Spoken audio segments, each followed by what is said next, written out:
Сәлеметсіздер ме? Нөмір 1 жалпы білім беретін мектептің математика пәні мұғалімі Жібекова Дана Ташимовна. 8-ші сынып алгебра пәні, сабақ тақырыбы квадраттық функция және оның графигі.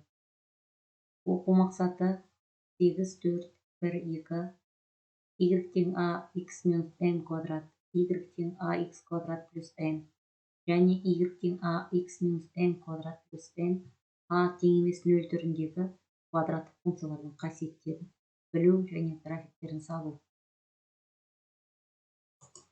Y тең x квадрат функциясы анықталу облысы барлық нақты сандар жиыны, функцияның мәндерінің облысы 0-ден плюс x-ке дейін, x тең 0 болғанда y тең 0 болады, a үлкен 0-ден және x кіші 0-ден болғанда y үлкен 0-ден болады. Функция минус x тен 0 аралығында демейді, 0-ден плюс x аралығында өседі. Y тең x квадрат функциясының графигі парабола деп аталады. Y тең x квадрат параболасының төбесі O 0-ден 0 нүктесі. Y тең x квадрат параболасының симметрия осі Y осі, яғни x тең 0 түзуі. Парабола тармағы жоғары бағытталған, графигі парабола. Y тең ax квадрат функциясының a үлкен 1-ден болғандағы графигін салу үшін y тең x квадрат функциясының графигін y осі бойымен a есе созу керек. Ендеше берілген сызбада y тең x квадрат функциясының графигін 2 есе созу арқылы y тең 2x квадрат функциясының графигін салып отырмыз. Y тең ax квадрат функциясының a 0-ден кіші 1-ден үлкен болғандағы графигін салу үшін y тең x квадрат функциясының графигін y осі бойымен 1 бөлінген a есе созу керек. Ендеше графикте y тең x квадрат функциясының графигін y тең 0,5x квадрат функциясының графиктері салынған. Анықтама.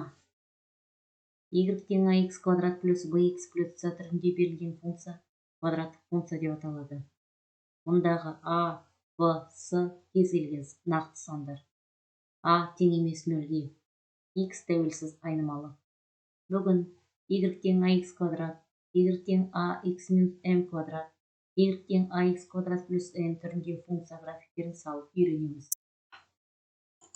Y тең ax квадрат қосу bx плюс c квадраттық функциясының графигін салу үшін мына алгоритмді қолданамыз.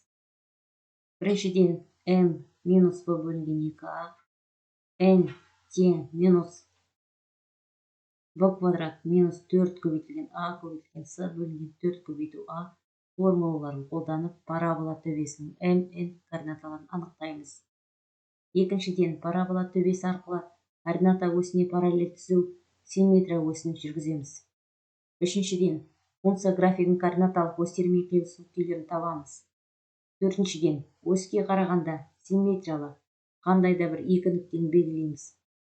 Ол үшін ox осін m нүктесіне қарағанда симметриялы екі нүктені алып, функцияның сәйкес мәндерін есептейміз. Бесіншіден, белгіленген нүктелер арқылы параболаны саламыз.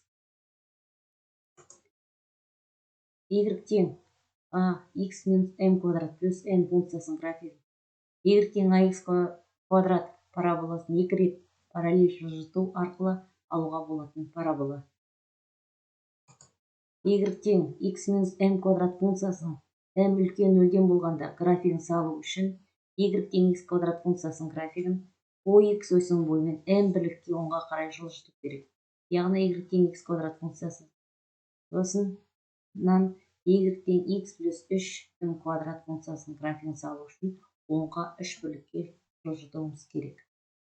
Y тең x минус m квадрат функциясының m кіші 0-ден болғанда графигін салу үшін y тең x квадрат функциясының графигін x осінің бойымен m бірлікке солға қарай жылжыту керек. Ендеше y тең x квадрат функциясын мен y тең x минус 3 квадрат функциясының графигін салу үшін 3 бірлікке солға қарай жылжытуымыз керек. Y тең x квадрат плюс n функциясының n үлкен 0-ден болғандағы графигін салу үшін y тең x квадрат функциясының графигін y осі бойымен n бірлікке жоғары жылжыту керек. Ендеше y тең x квадрат функциясының графигін OY осінің бойымен y тең x квадрат плюс 3 бірлікке жоғары жылжытуымыз керек. Y тең x квадрат плюс n функциясын n кіші 0-ден болғандағы графигін салу үшін y тең x квадрат функциясының графигін OY осі бойымен n бірлікке төмен жылжыту керек. Ендеше y тең x квадрат минус 3 функциясының графигін 3 бірлікке OY осімен төмен орналастыруымыз керек. Y тең a x минус n квадрат плюс n функциясы парабола төбесі O, MN нүктесі. Симметрия осі x тең m түзуі. Мәндерінің жиыны a үлкен 0-ден болса, n плюс x аралығында, a кіші 0-ден болса, минус x n аралығында болады. A үлкен 0-ден жағдайында ең кіші мәнді, a кіші 0 болса, ең үлкен мәнді қабылдайды. Бірінші тапсырма. Y тең x квадрат, y тең x плюс 4-тің квадрат және y тең x минус 4-тің квадрат функциялар мәндерін кестесін құрастырыңыз. Графиктерін бір координаталы жазықтықта сызып, олардың графиктерінің ерекшеліктеріне назар аударыңыз.